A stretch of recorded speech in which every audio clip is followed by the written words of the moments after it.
proklamasi. Kami, bangsa Indonesia, dengan ini menyatakan kemerdekaan Indonesia.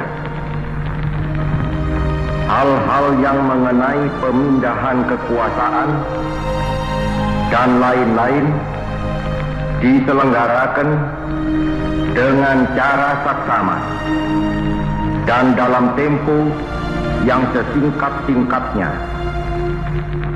Jakarta, 17 Agustus 1945, atas nama bangsa Indonesia, Soekarno-Hatta.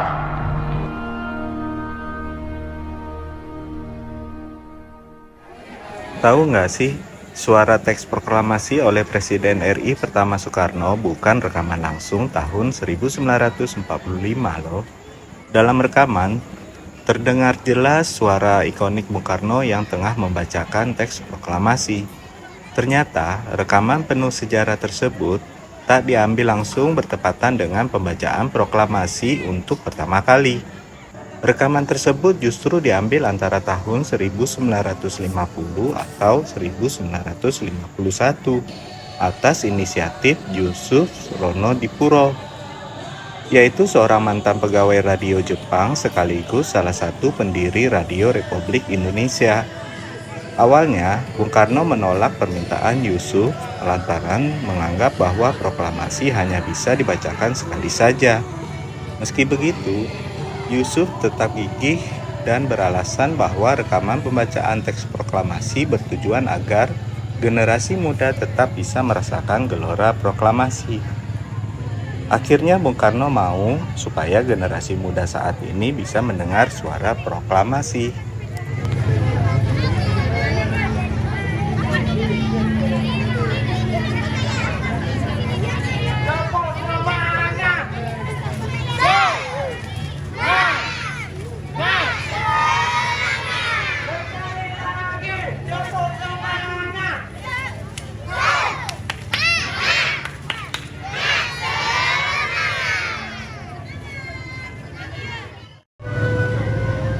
Proklamasi. Kami, bangsa Indonesia, dengan ini menyatakan kemerdekaan Indonesia. Hal-hal yang mengenai pemindahan kekuasaan dan lain-lain diselenggarakan dengan cara saksama dan dalam tempo yang sesingkat-singkatnya.